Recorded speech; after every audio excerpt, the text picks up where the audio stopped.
Bismillahirrahmanirrahim. Alhamdulillahi rabbil alamin. Wassalatu wassalamu ala ashrafil anbiya'i wal mursalin, nabiyina Muhammad wa ala alihi wa sahbihi ajma'in.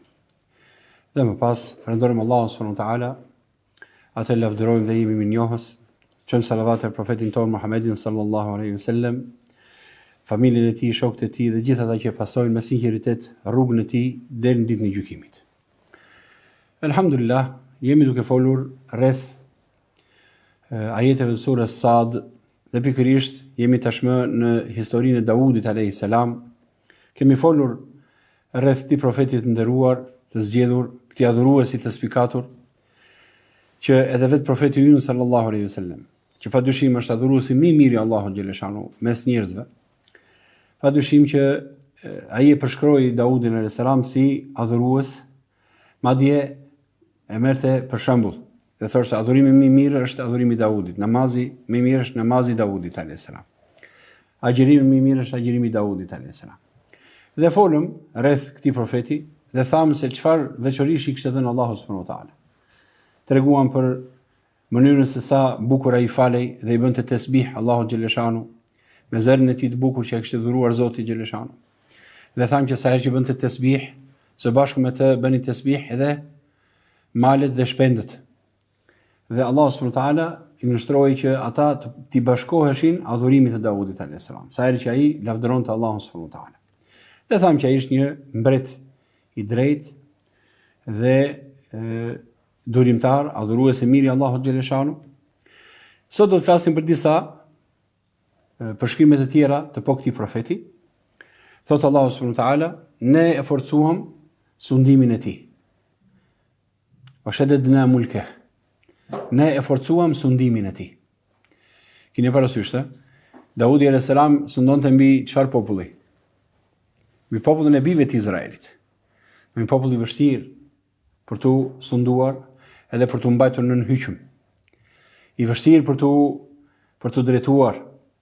Mendoni se sa peripeci kanë hequr profetë të ndryshëm.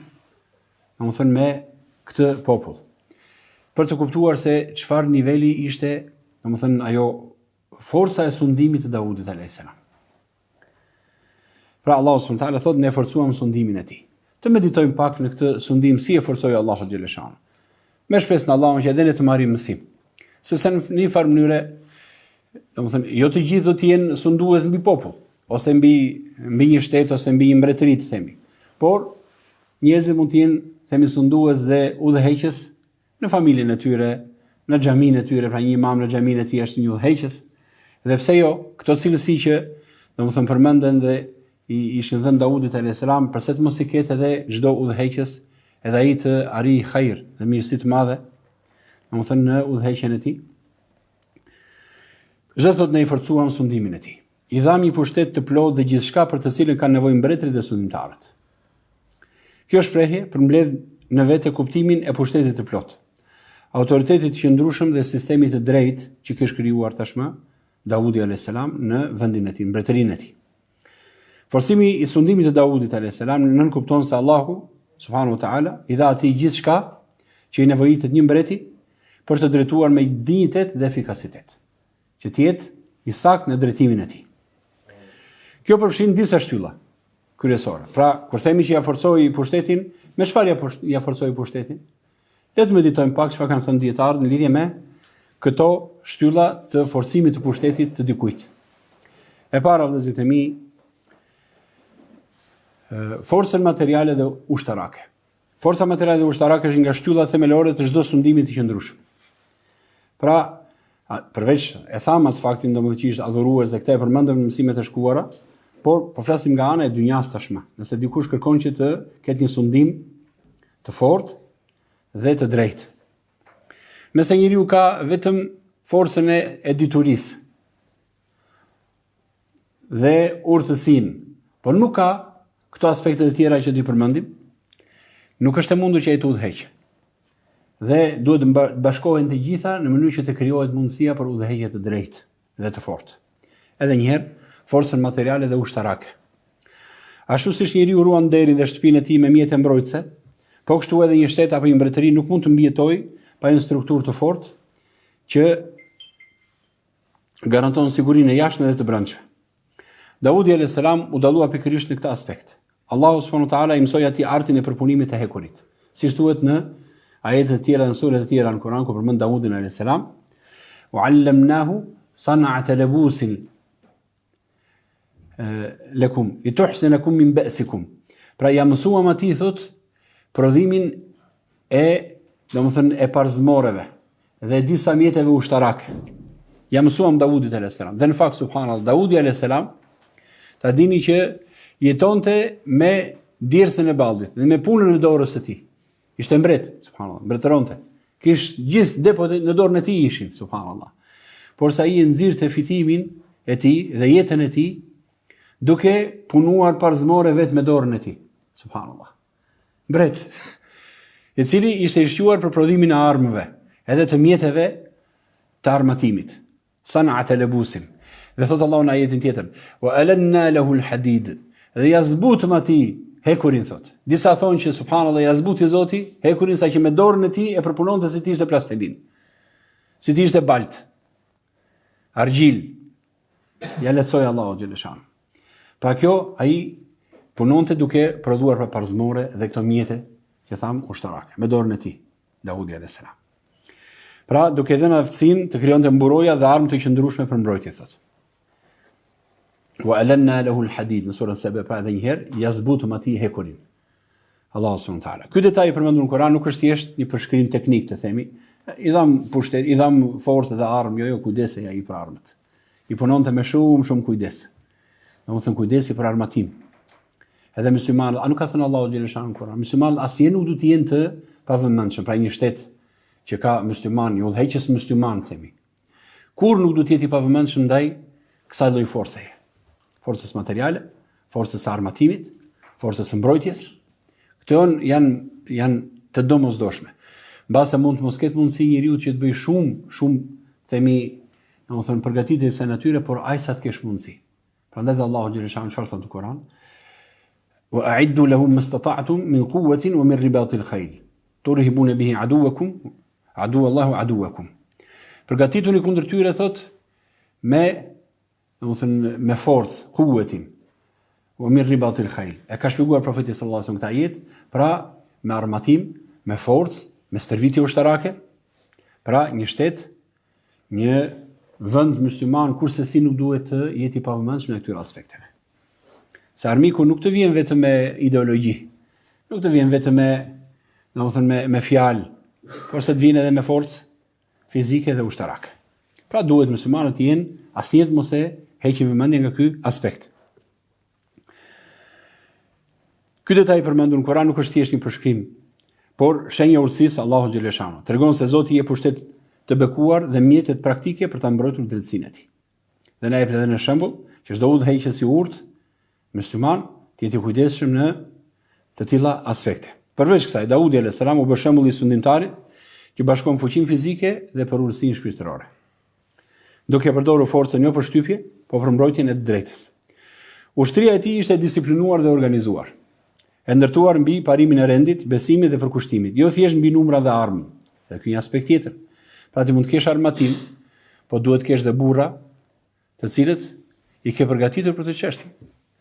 Burra të cilët, domethënë, edhe nëse kanë armatim, nëse nuk kanë zemrën e fortë, të lidhur me Allahun subhanahu wa taala, nuk është punuar me ta, që të kenë frikë vetëm Allahun subhanahu wa taala. Kërkojnë xhenetin e Zotit xhaleshan, kërkojnë të mbrojnë popullin me çdo kusht, ta mbrojnë atë që është dhënë si amanet. Nëse nuk këta burra nuk është punuar me ta, brenda tyre domethënë, kurse si nuk mund të fitosh. Jo armë të kesh, po sigurisht gjithë botën ta japin, gjitha llojet e armëve nuk e mund si të fitosh do, sepse nuk është fitoria me armët, po armët janë të rëndësishme, është detyrë që t'i bëjmë, por është pjesa e përgatitjes. Ai e kuptoi se fuqia e vërtet nuk qëndron vetëm te armët, por te drejtësia e tij që i komandon. Kështu pushteti i Daudit nuk u mbështet në propagandë apo imponim, por në fuqi reale, organizim të mençur dhe mbështetje hyjnore. Ishte një forcë ndërtuar mbi urtësi që ruante paqen, frenonte padrejtësinë dhe mbronte rendin e Zotit në tokë. Në këtë mënyrë, forca materiale në duart e një njeriu adhurues dhe mirënjohës u shndrua një mjet për përhapjen e drejtësisë, jo instrument për shtypje. Ti shtypësh njerëzit nëpërmjet forcës që ke. Dhe ky është dallimi mes pushtetit të këtyre të zgjedhurve dhe pushteteve tiranike. Që në fakt e din ata domethënë hilen, nëse ke armë të fuqishme, armë të forta, ke një ushtri të fortë, mirë organizuar, edhe nga aspekti teknik të paktën, e din që mund t'ja dalin ban. Po vallahi si ja dalin do të ban me aspektin shpirtëror. Nëse përballen me burra që janë edukuar me frikën ndaj Allahut xhaleshano, edhe që kërkojnë domethënë të vinë dëshmor nuk në Zotin subhanahu wa taala, nuk përballen dot. Pra, sidoqoftë, muslimanët gjithmonë duhet të japin rëndësi kësaj çështjeje.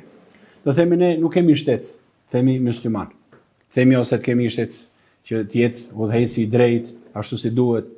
Gjithë bota po vuan sepse s'po gjen dot një vend të tillë. Megjithatë, njeriu në veten e vet, me vëllezërit e tij, me familjen e tij, nuk ka mundësi që t'i edukojë fëmijët në këtë formë, t'i edukojë domosdoshmë vëllezërit e tij në këtë formë, që të kenë frikë Allahun xhaleshano, ta forcojnë veten, të jenë të fortë fizikisht, të fortë shpirtërisht, të lidhen fort me Allahun xhaleshano. Mundet njeriu ta bëjë këtë. Pra, kjo është mësim s'është vetëm për udhëhecit. Themi që me patjetër të jetë një shtet e tjerë. Jo. Kjo nuk është një kapitull që studiohet vetëm kur kemi një shtet dhe një udhëheqës së drejtë, ashtu sikurse e do Zoti xhaleshano. Jo, alhamdulillah. Kështu do të jetë muslimani në çdo kohë. A thua se në çdo moment ai mund të hyjë në punë pikërisht këto aspekte, pra forca trupore, forca domethënë e tij, domethënë në shpirtërore, pra duhet njeriu të përpiqet të edukojë njerëzit e tij, të edukojë veten e tij, njerëzit e dashur, ata që ka rreth vetes të edukojë me këtë lloj force, që sido që të jetë alhamdulillah muslimani është ball lart. Çfarëdo që ndodh ai është alhamdulillah është me këmbë në tokë dhe i bën ball çdo lloj përballjeje me lejen e Zotit xhaleshano. Vetëm kujtoni pak këtu. Mos kujtoni se Daudi alayhis salam ishte gjithmonë në këtë pozitë apo jo. Ju e dini shumë mirë se si e mori pushtetin Daudi.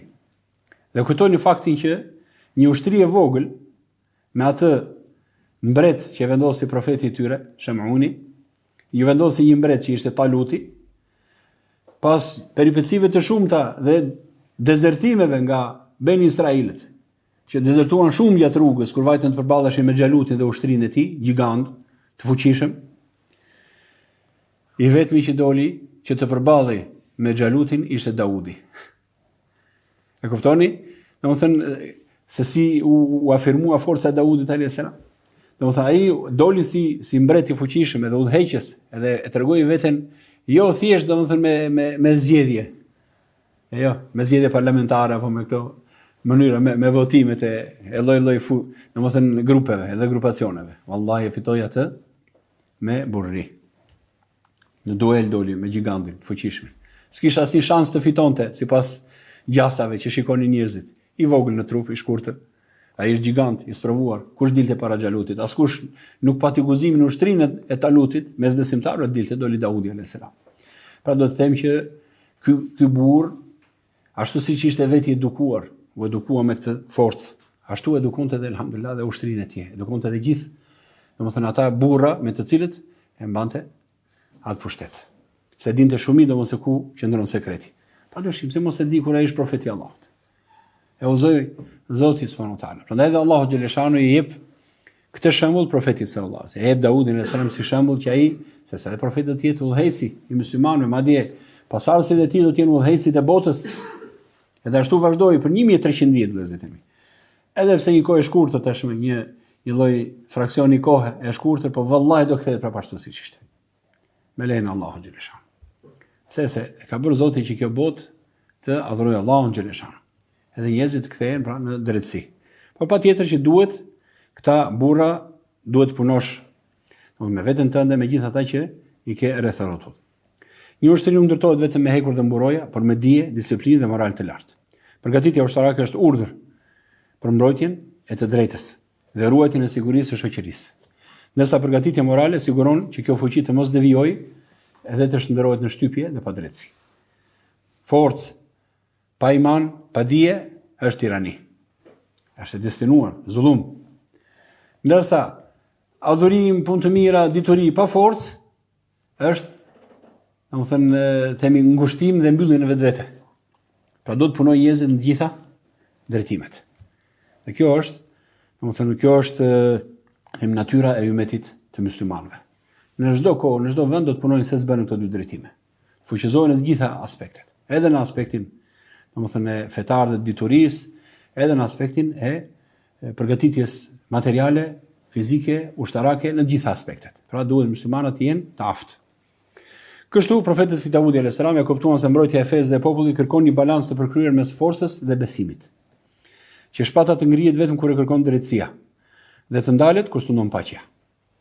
Në këtë mënyrë përgatitja e ushtrisë bëhet jo vetëm domosdoshmëri strategjike, por edhe adhurim dhe shenjë e përgjegjësisë para Allahut xhaleshan. Së dyti, përveç forcës materiale, përgatitjes ushtarake, i dha Zoti xhaleshanu, po flasim tashmë edhe një herë po e përsëris, cilat janë ato shtylla të një pushteti të fortë, që Allahu të t'jap pushtet të fortë dhe sundim të fortë. Së dyti, stabilitetin politik dhe autoritetin moral. Sundimin ti nuk u mbajt me dhunë, por me drejtësi dhe respekt, sepse njerëzit i nështroheshin me zemër dhe jo nga frika apo nga hipokrizia. Forcimi i pushtetit vjen atëherë kur autoriteti politik mbështetet në drejtësi morale, fetare dhe domethënë në të gjitha aspektet. Stabiliteti politik dhe autoriteti moral i Davudit alayhis salam buronin ndër përdel nga adhurimi i tij i thellë dhe me njohje ndaj Allahut xhaleshan. Ai nuk sundoi me dhunë apo frikë, por me drejtësi që rrithej nga zemra lidhur me Allahun xhaleshan. Sepse kur sundimtari e njeh veten si rob i Allahut, jo si zot mbi njerëz, pushteti i tij fiton legjitimitet shpirtëror. Jo vetëm nga ana jashtme, por edhe nga ana e brendshme. Njerëzit e duan. Madje jetën japin, subhanallahu. Jetën japin që urdhri i tij të shkojnë në vend. As i urdhri nuk shkon bosh. Garojnë madje domethënë që t'japin jetën për të, domethënë jo nga hipokrizia, as pak, por nga respekti. Dhe nga ajo që ata kanë krijuar tashmë një lidhje të fortë. Si mendoni se nga ato hadithi që ka sjellë profeti sallallahu alaihi wasallam? Si mendoni se në kohën e Mehdit do të sundoj botën? Alayhis salam. Pritet vi Mehdi apo ja? Pasardhës si Muhamedi sallallahu alaihi wasallam.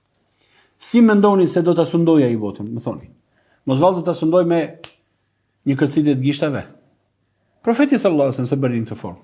Ishte më i mirë se ai, padyshim. Çfarë mund të bëjë ai domethënë brenda 9 viteve? Se 9 vjet do të qëndroj.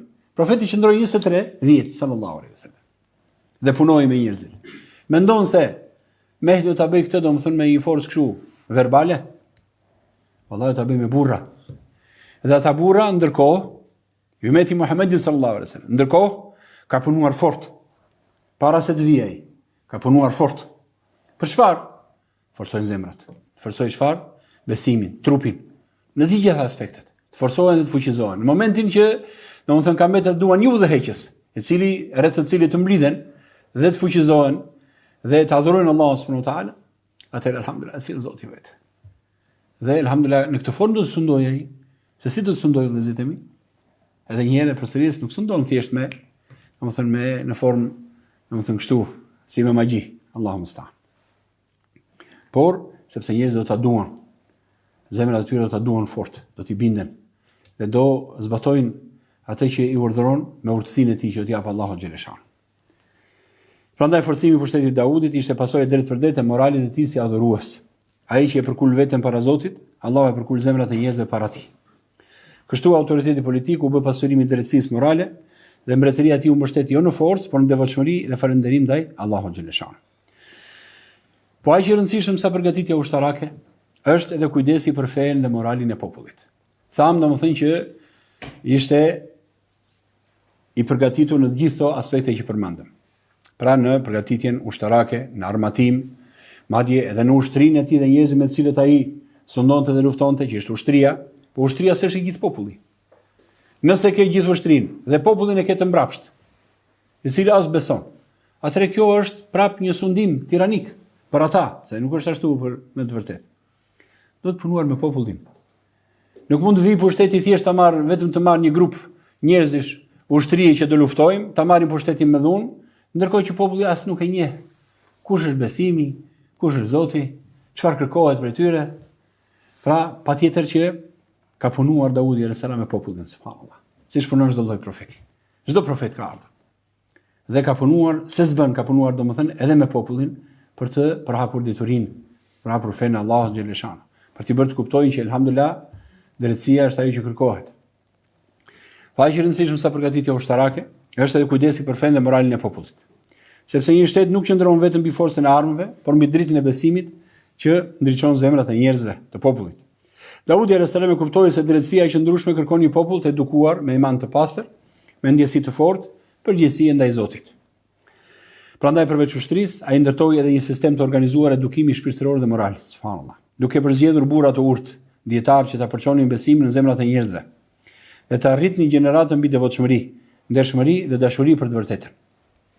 Sepse një shoqëri që ushqehet me dije dhe moral të shëndosh është më e fortë se çdo lloj ushtrie. Një shoqëri, një popull që ushqehet me moral, me fe, me besim, me frikë nga Allah, nuk edhe vetë si popull nuk ka çfarë bën asnjë lloj ushtrie. Subhanallah. Mos harro se është edhe Zoti aty sipër. Nëse një popull i bindet Allahut xhaleshanu, mendon se Allahu do ta lejojë subhanahu wa taala që mbi këtë popull të bjerë fatkeqësia, të vijë dhe mund të poshtorohet nga armiku. Pra mbrojtja nuk është, ushtria është për mbrojtje dhe për të qenë, si thonë, të bësh sebepet. Por mbrojtja e vërtet cila është? Është, alhamdulillah, përgatitja nga ana e imanit, e besimit dhe prapjes së hajrit në popull. Dhe shteti është për ata njerëz që dalin nga kjo drejtësi dhe përpiqen që të krijojnë problem, ose domethënë atë që se bën feja, ose atë që nëse zullumqari nuk e frenon besimin në Allahun xhaleshanu, atëherë e frenon ligji. E frenon sultani, mbreti, me ligjet që vendos. Pra, në këtë formë, alhamdulillah, vendoset drejtësia në tokë. Por ama, thelbësorja është çfarë? Besimi i popullit dhe rritja nga ana e imanit. Në këtë mënyrë Daudi a.s. vendosi themelet e një rendi të plot, ku besimi, mësimi, arsimi, dituria, morali i shërben si mburoja më e fuqishme e shtetit dhe e shpresës, domethënë të njerëzve. Për treguar për kushtimin e Daudit ndaj urdhërimit për të mirë, ndalimi nga e keqja. Pra, për treguar se sa i përkushtuar ishte Daudi a.s. që të urdhëronte për të mirë dhe të përhapte hajrin në popull, dëgjoni vetëm këtë ajet. Thot Allahu xhaleshanu në surën Maide: "Lu'ina alladhina kafaru min bani Israila ala lisani Dauda wa Isa ibn Maryam. Dhalika bima 'asaw wa kanu ya'tadun. Kanu la yatanahawna 'an munkarin fa'aluhu, labi'sa ma kanu yaf'alun." Ata biti Izraelit që mohuan të vërtetën u mallkuan nga gjuha e Davudit dhe Isait birit të Merjemës. I përmendi këta dy profetë, subhanallah. U mallkuan, ata që mohuan nga mesi beni Israelve, u mallkuan nga Daudi dhe Isai biri i Merjemës. Ndodhi kështu sepse ata kundërshtuan dhe e tepruan. Pra, çfarë vepronte Daudi a.s. me ata që kundërshtonin dhe e tepronin? Jo vetëm që zbatonte ligjin me ta, po subhanallahu i mallkonte. Kjo tregonte se sa e urrëtur ishte për të, domethënë e keqja. Nuk mund të duronte, nuk toleronte ai në mbretërinë e tij, domethënë ose në vendin që atë detyrim që kishte përgjegjësi, të mos urdhëronte për të mirë, ndalonte nga e keqja. Pra, mendoni se sa e urrente këtë gjë, sa i mallkoi subhanallahu. I mallkoi Daudi dhe Isai, ishte një jetë gjë. A nuk e urrëtën Isai pikërisht sepse i urdhëronte për të mirë, ndalonte nga e keqja? U bë armiku i, domethënë i farisejve, i atyre që ishin në tempull. Pse u bë armiku i tyre? Sepse i urdhëronte për të mirë, ndalonte nga e keqja. Pra, alhamdulillah, kjo është një aspekt që tregon se sa shumë ai kujdese për edukimin dhe ndalimin e të keqes, subhanallah. Ky ajet tregon qartë se Daudi a.s. ishte aq i përkushtuar ndaj moralit publik dhe pastrimit të shoqërisë, saqë vetë mallkimi ndaj popujve të mëparshëm u përmend në lidhje me braktisjen e këtij misioni. Pra, subhanallah, ai e quante mallkim këtë gjë, subhanallah. Ishin të mallkuar ata që nuk urdhëronin për të mirën, nuk ndalonin nga të këqijat, siç ishte ajeti pak më sipër. Ai përfaqëson modelin e udhëheqësit që nuk hesht përballë gjunafeve, padrejtësive dhe sherrit që shikon tek ata që i kanë në hyjmin e tij. Nuk e lejon këtë gjë. Po kështu do të jetë një prind i mirë, po kështu do të jetë një udhëheqës i mirë, sado e vogël të jetë ajo grigja e tij. Kështu do të jetë subhanallahu. Nuk do të hesht. Do shembull të mirë që ti kesh elhamdullah njerëzit, elhamdullah ti jesh e dalësh faqebardh para Allahut subhanahu wa taala, ky është shembulli që jep Daudi alayhis salam. Urdhërimi për të mirë, ndalimi nga e keqja ishte boshti i misionit të tij. Ai jo vetëm gjykonte me drejtësi në gjykata, por edhe edukonte ndërgjegjen e njerëzve duke nxitur për vepra të mira dhe i paralajmëronte kundër devijimeve. Kështu pushteti i Daudit nuk ishte vetëm qeverisje e trupave, por edhe udhëheqje e zemrave drejt dritës dhe të vërtetës. Së treti, Daudi alayhis salam kishte përkrahjen e Zotit dhe respektin e popullit. Forcimi këtu përfshin edhe faktin që Allahu ja vuri njerëzin në shërbim, ja hapi zemrat për bindje dhe ruajti nga armiqt. Për këtë përkrahje, pak të përkrahje, pra përkrahjen e popullit, përkrahjen e ushtrisë, të burrave që punojnë për ty, nëse nuk i ke gjitha këto dhe mbi të gjitha për përkrahjen e Zotit subhanahu wa taala, nuk ka mundësi që të funksionojë. Nuk funksionon. Është e përkohshme. Vazhdojnë farkohe dhe i vjen fundi. Përkrahja e Zotit dhe respekti i popullit janë dy dhurata të ndërlidhura që e bëjnë pushtetin të qëndrueshëm dhe të bekuar. Kur Allahu thotë, ja forcuam sundimin, pra, në këtë përfshihet jo vetëm stabiliteti i jashtëm politik, por edhe mbështetja e padukshme që vjen nga fuqia e Zotit xhaleshan. Ajo që jap zemrat e njerëzve dhe i bën ata të binden me dëshirë, jo me detyrim. Daudi alayhis salam e gëzonte këtë përkrahje në mënyrë të jashtëzakonshme. Pra alhamdulillah ishte mbështetur edhe nga populli vet. Duhet theksuar se mbrojtja që e rrethonte Daudin nuk ishte një mbrojtje që jepet kështu, domethënë afrofe. Por i jepet sepse ai ishte i afruar me Allahun, ishte nga euliat, nga më të dashur, miq të dashurit e Allahut subhanahu wa taala. Prandaj dhe si ka thënë Allahu xhaleshan në hadithin kutsi, "Men adha li waliyan adhantuhu bi harb." Ai që jep mundimi të dashurit tim, mikut tim, i kanë shpallur luftë atij. Kush i jep të luftë? Kush i shpall të luftë Daudit alayhis salam? Kush mund të dilte Daudit përpara ndërkohë që miku i tij ishte Allahu subhanahu wa taala. Pra, në këtë hadith thotë i kanë shpallur luftë atij. Kështu ishte Daudi alayhis salam. Ky është parimi më i lartë i sigurisë dhe mbrojtjes për një njeri, për një udhëheqës dhe për një popull. Afërsia me Allahun xhaleshan. Kur njeriu bëhet mik i Zotit me devotshmëri, drejtësi dhe sinqeritet, Allahu e mbron atë për armiqve, ja zbut zemrat e njerëzve dhe bën autoritetin e tij të pranohet pa imponim. Kështu ndodhi me Daudin alayhis salam, e ruajti nga armiqi i Zotit Madh subhanahu wa taala, i bashkoi njerëzit në urdhrat e tij dhe ja mbushi zemrat me dashuri dhe respekt. Ky lloj pushteti nuk bëron nga frika, por nga dashuria, nuk qëndron mbi dhunë, por mbi drejtësi. Thot Allahu subhanahu wa taala, një ajet që është i lidhur me këtë, që Allahu xhaleshano bën të mundur që në zemrat e njerëzve të futet dashuria për mikun dhe të dashurinë e tij. Thot Allahu subhanahu wa taala, innal ladhina amanu wa amilus salihati sayaj'alu lahumur rahmanu hudda. Ata që besuan dhe bën vepra të mira, Allahu xhaleshano ka për të vendosur për ta dashuri në zemrat e krijesave. Pra, kjo forcohet ky ajet edhe me shpjegimin që ka dhënë profeti sallallahu alaihi wasallam, siç ka ardhur në shpjegimin e ajetit. Pra, kur Allahu xhaleshano do një person lart në qiell, i thot Xhibrilit alayhis salam, unë dua filanin. Mundet një rob në dynja ta doj Zoti, po mundet se Allahu thot subhanahu wa taala. E dua filanin. Dhe prandaj thot duaje, dhe do Xhibrili alayhis salam. Dhe pastaj Xhibrili e përhap këtë lajm dhe urdhër të Zotit në banorët e qiellit. Mes me lajkeve në qiell. Zoti e do filanin. Dhe të gjithë e duan atë që do Zoti xhaleshano. Dhe pastaj përhapet pranimi i tij në tokë. E duan krijesat subhanallahu. E duan krijesat. Dhe mos harroni sa si e donin Daudin alayhis salam krijesat. Ai sa kur adhuronte Allahun të gjithë i bashkoheshin Daudit alayhis salam. Gjithë, domethënë me male, me zogj, shpend subhanallahu. I bashkoheshin Daudit alayhis salam.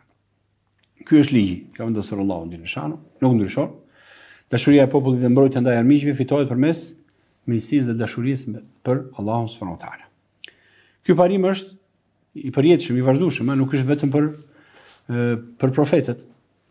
Çdo pushtet që humbet lidhje me ndihmën e Allahut, edhe nëse ka pasuri, ushtri dhe alat, mbetet i brisht. Forca që nuk gëzon mirësinë e Zotit është si i trup pa shpirt. Ngjan i madh në dukje, por rrëzohet me një frymëre.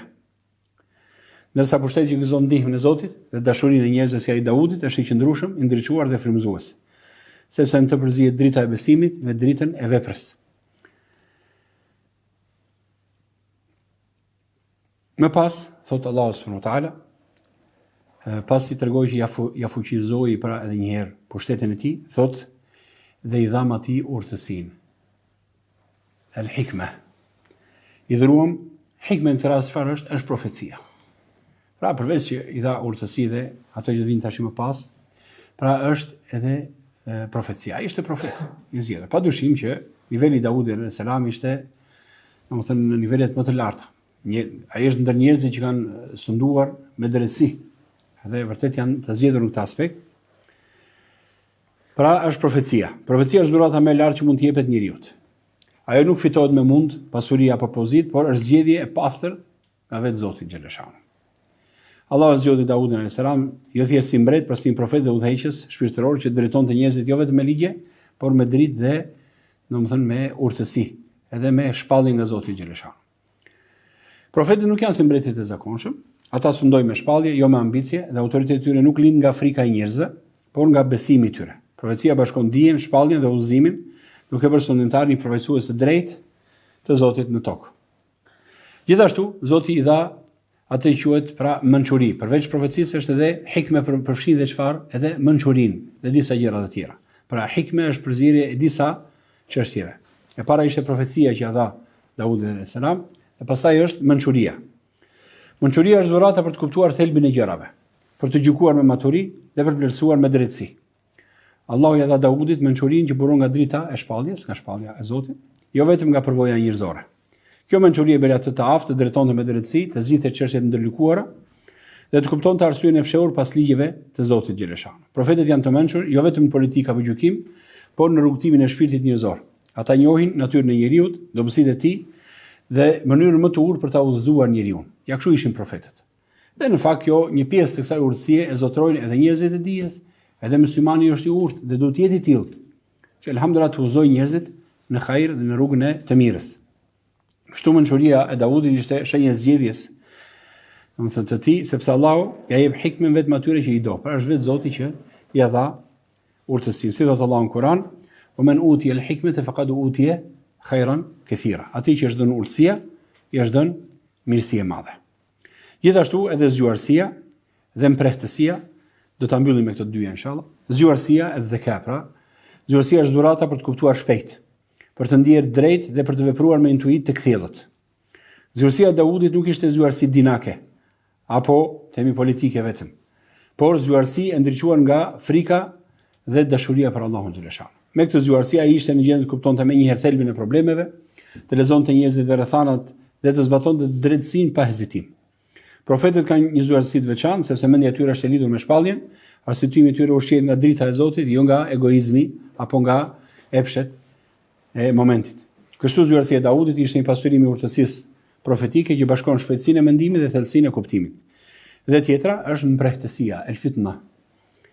Mprehtësia është cilësia për dalluar mohullësia të që fshihet pas dukjes. Ajo është shikimi i brendshëm që lejon profetit të kuptojë synimet e njerëzve dhe rreziqet e padukshme.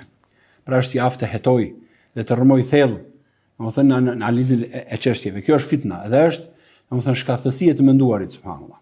Daudi ishte shumë i mprehtë në shikim, ai e kuptonte padrejtësinë përpara se të ndodhte subhanallahu. I lexonte qëllimet për te fjalëve dhe merrte masa pa u nxituar. Ishte shumë i urtë dhe dinte të domethënë rregullonte çdo çështje të gjykimit të tij.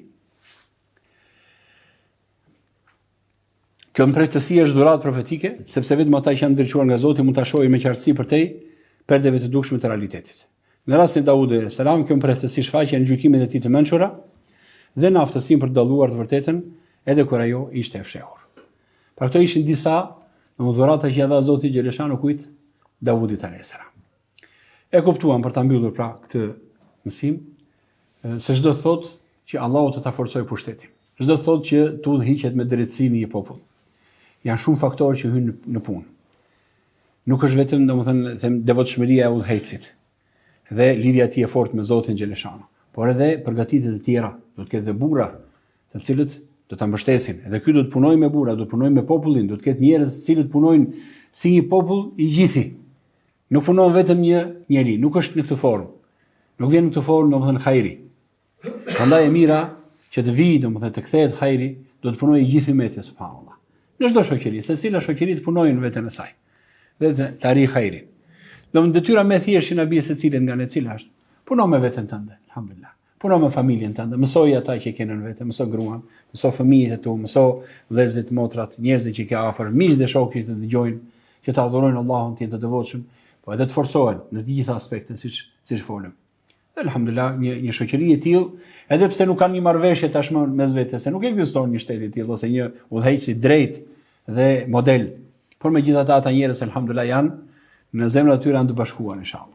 Elus Allah na forcoj, nëse Allah na udhëzoi në fenë e tij, na bëj nga ata që janë udhëzuar dhe të udhëzuar. Subhanakallahumma bihamdik, ashhadu an la ilaha illa ant, astaghfiruka wa atubu ilaik. Jazakumullahu khairan.